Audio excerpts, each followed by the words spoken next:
living longer, living healthier, living better than ever before. Welcome to Mountain Pacific's Healthy Living for Life, a weekly series that gives you the information, education, and expert insight you need to become an active participant in today's ever-changing healthcare climate. Here now is today's program host. Psoriasis affects more than 8 million people in the United States and is a long-term issue that can lead to health problems. But treatment options are available. Welcome to Healthy Living for Life, a show dedicated to helping you do just that. I'm Sarah Medley, your host. Today we're going to talk about what psoriasis is, can it be prevented, and when to see a doctor. Stay tuned. Welcome back to Healthy Living for Life. Joining us today is Dr. Sandra Serbrug, a board-certified dermatologist with the Cheyenne Skin Clinic in Cheyenne. So thank you so much for being here, Doctor. It's nice to be here with you, Sarah. So let's start with the obvious question. What is psoriasis?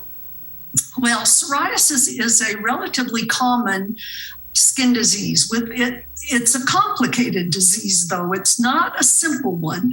And so I'm glad that we're having this opportunity to educate people today and that I get a chance to talk about it. So is it a virus or a disease or something else? It's not a virus. It sometimes is triggered by a virus, but it is what we call multifactorial. And those are big words, but what that means is that there are many causes. And one of them is genetic. They've actually determined where the change is on the genome that we inherit. So about 1% of people inherit this tendency to have psoriasis. That does not mean they all have it, because then it can be triggered by other things like infection. Strep infections are famous for doing it, but many people notice that their psoriasis flares or that they first notice it after they have an upper respiratory infection. But it's not caused by anything that's contagious. You can't give psoriasis to other people by touching or touching the scales from psoriasis. It's not contagious. Are there different types of psoriasis? Oh my, yes, there certainly are. There's the standard, what we think of as standard psoriasis is plaque psoriasis, and a plaque is a raised area on the skin. And it's a kind of a silvery, scaly area, and the most common places are elbows, knees, scalp, the lower back, and we call it the intragluteal cleft, and that's a big fancy way to say the little crack between the buttocks, and also on genitalia. Those are very common places. So that's plaque psoriasis. But then we have what's called guttate psoriasis, and guttate is another medical word meaning drop-like. And so people will just be covered with little itty bitty teeny tiny plaques of psoriasis. There's also psoriasis can hit nails and cause little oil spots, we call them, or little pitting of the nails. It can also occur in it can have some eye involvement. So those are some of the main different types of psoriasis. You know, you mentioned that psoriasis can be hereditary, and I believe the inference there is not all psoriasis is inherited. Is that a true statement? That's true. That's absolutely true. And because people will come in and they'll say, no one else in my family has had this. And that certainly happens. So I don't have any indication that I have inheritable psoriasis. But if I saw something that looked like psoriasis, can it be triggered by anxiety? So if you're stressed or you had something going on in your life, could that trigger psoriasis or not? Yes, there is a mind-body link. And so there are times when we just don't understand, but different stresses, anxiety, we get run down. These things certainly can trigger psoriasis. Are there certain medications that trigger it? Yes, there are. The most common one are beta blockers. So things like propranolol, metoprolol, and they're really common medications that are used for blood pressure. They're used to prevent migraines, and they're really good medicines. But in some people, they certainly can cause psoriasis flares. Another medication that is relatively uncommon now that is known to flare psoriasis is lithium, and it's used for people who have bipolar disorder and psychiatric problems. So those are two of them, but there are many of them. And what I do anytime a patient comes in and says that their psoriasis is flaring up, I find out what medications are on, and I look them all up, because I can tell you that more and more medications are being reported to either cause psoriasis or cause a flare in people's psoriasis. So obviously, if I think my medication is triggering psoriasis, what would I do first? Contact my primary care physician or my dermatologist? What do I do? Well, probably both. You might talk to your dermatologist and see if this has been reported with this medication. And then you'd want to talk to your primary care doctor to see if there's some other medication that might be substituted for the one that you're taking. I never tell people to just stop their medication that they're on. There are important reasons to be taking medications, and so we don't just stop it. But sometimes we'll talk to the primary care doctor or have the patient talk to them. We've got about 30 seconds left. Talk about weather. Does the weather trigger psoriasis? Oh, don't we love to blame the weather for everything? And especially out here in the West, where we have cold and wind, and then we have heat. The things that we do know is that certainly warm weather can improve psoriasis. So sunlight can certainly improve it. So there's going to be some good things with weather. That's encouraging. So thank you so much. We're going to come back very soon, and we're going to talk more about psoriasis. So please don't go away.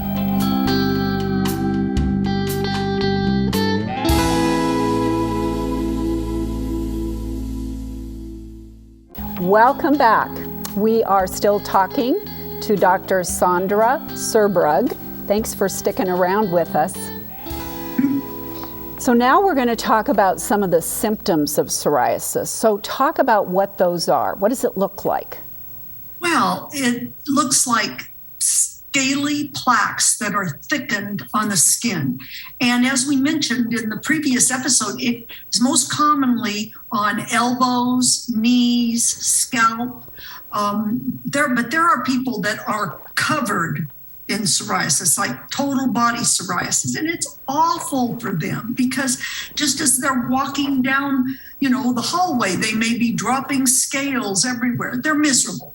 They really are. It has profound effects on people.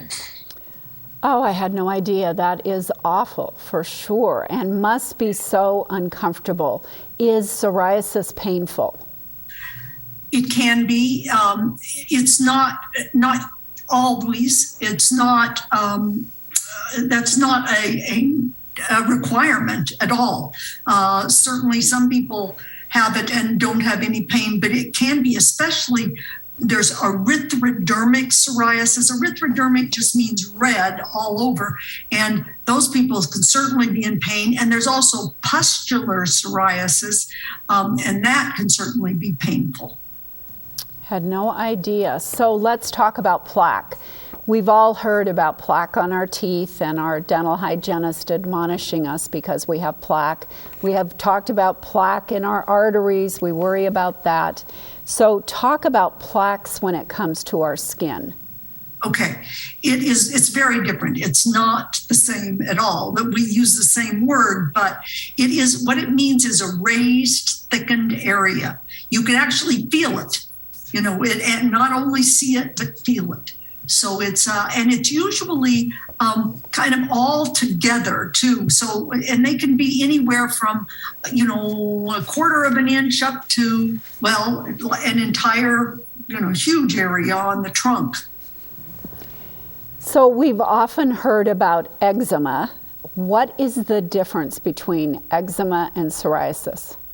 They're different skin diseases completely. And eczema, the medical word that we use is atopic dermatitis. And it tends to be in people that have asthma, hay fever, and eczema. We call it the allergic triad, or three things that go together. But that's completely separate from psoriasis. Now, interestingly, eczema comes on the inside of the elbows and the back of the knees, and it is a very itchy condition. In fact, some people think the itch comes before the actual rash in eczema. Psoriasis can itch, but it's not the primary thing with psoriasis. And so whereas psoriasis is on the outside of the elbow, the eczema is on the inside of the elbow. So why would that be? Why would it be on the inside? Boy, that's a good question, Sarah, but I don't have an answer for that. But it typically is. And it helps us in diagnosis. But sometimes it's even hard for dermatologists to tell whether something's eczema or psoriasis.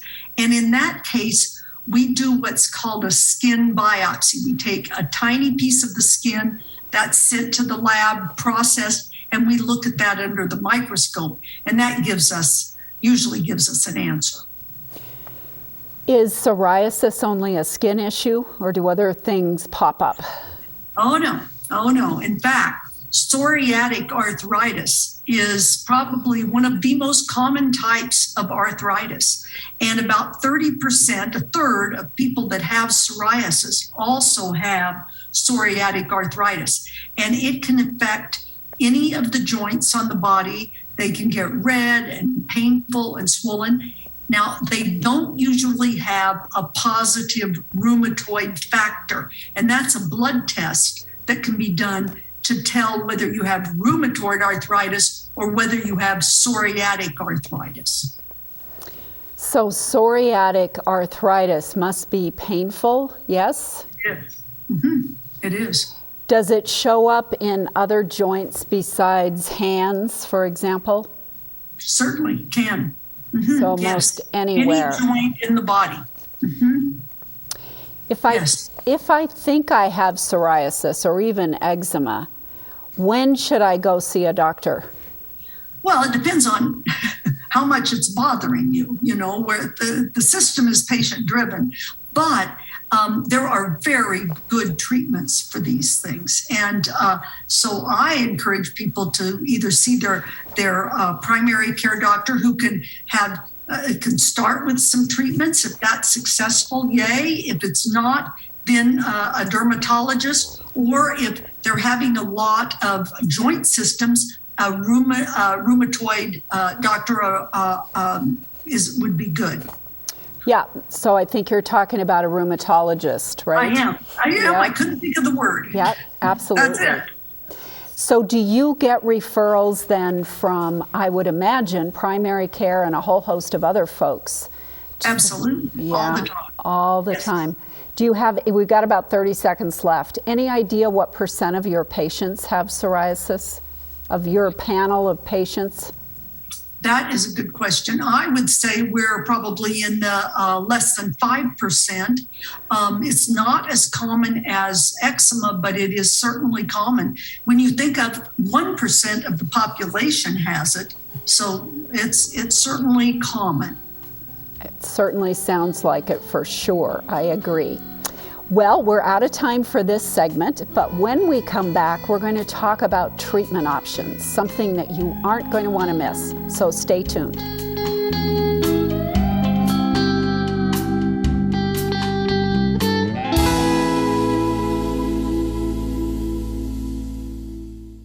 Welcome back. We are fortunate to still be talking to Dr. Sandra Serbrug about psoriasis, and now we're going to talk about treatment options. So thanks for hanging in there with us. It's a pleasure. So we're talking about the symptoms, and you've done a really good job about sharing those with us. But tell us what treatment you might go to first. Okay, it depends on how much of the body is involved. If people have a few plaques of psoriasis, there are creams, ointments, topical treatments that we use. Topical corticosteroids are a mainstay. Also, we have topical vitamin D creams that help. And also an anti-inflammatory medicine, a calcineurin inhibitor that we use. And these are all prescription creams and ointments that we use. The difference between a cream and an ointment, I know I've used those words. Creams are white and tend to rub in easily. Ointments are like Vaseline or petroleum jelly, and they're a little greasier, but oftentimes more effective. And so we tend to use those, especially in dry climates like we live out here in the West. So both of those are things that we start with.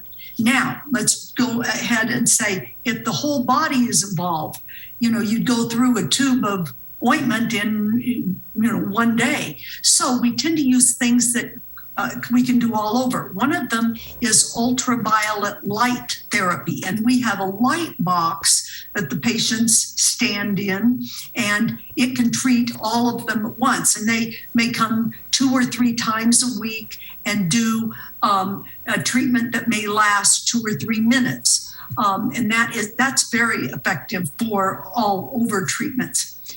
When it's not effective, and sometimes it's not, then we have what we call systemic therapy. And we might start out with methotrexate or a Premolast, which is, both of those are pills. Methotrexate's a pill that's given once a week. A Premolast is a tablet that's given twice a day. And those are effective in a number of people. Lastly, we have a whole group of medications called biologics. One of the things that have recently been discovered about psoriasis is that it is an immune disease, and the immune system gets all flared up with it. And so if we can calm down the immune system by using things like, they're called TNF alpha inhibitors or cytokine inhibitors, interleukin inhibitors. And these medicines, I'll give you some names. They may not mean anything, but Enbrel, Humira, Skyrizi, Taltz, Tremia, Stelara. There are so many of them now that it's wonderful, because we do have Cosentyx. I just thought of another one. There's many, many options for patients with these. These are frequently an injection that the patient gives themselves at home, and they're amazing, because in many patients they get 100% clear, or even 95% clear if they don't get 100. So the patients are thrilled with these treatments. And this has all happened in the last 10 to 15 years. And there are new medications coming out all the time. So I know I've talked a lot haven't given you a word in, Sarah, but it's very exciting. We have really good treatments now. That is so encouraging when you think about it. My goodness. So are you saying then, just in the last 5 years, when you talk about new treatments, new drugs, is it that recent, the last 5 years?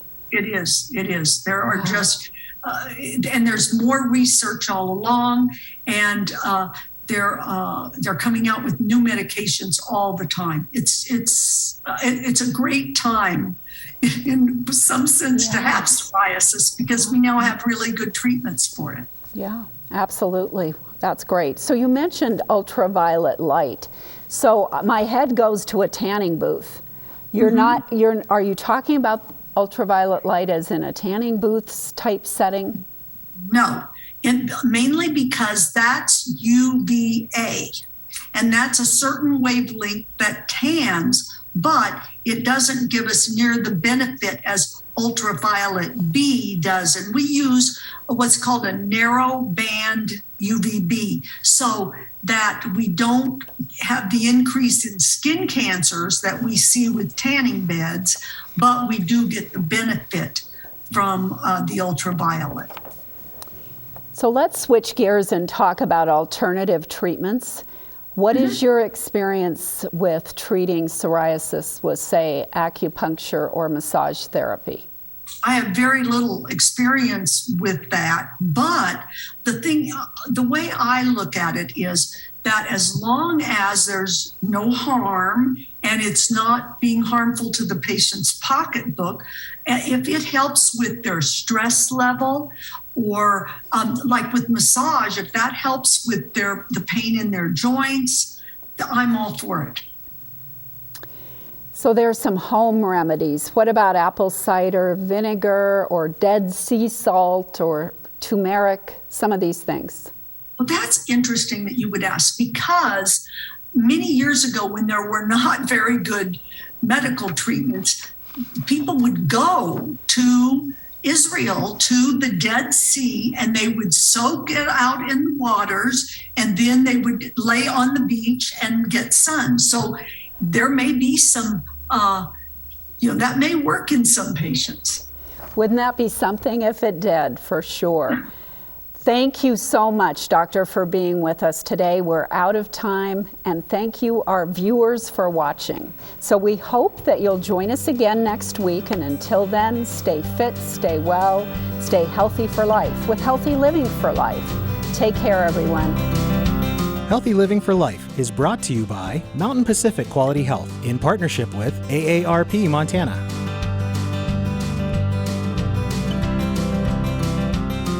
We'd love to hear from you. If you have suggestions for future programs, visit our website at mpqhf.org or call us at 406-443-4020. You can also catch us on YouTube by visiting our website and clicking on the Healthy Living for Life logo.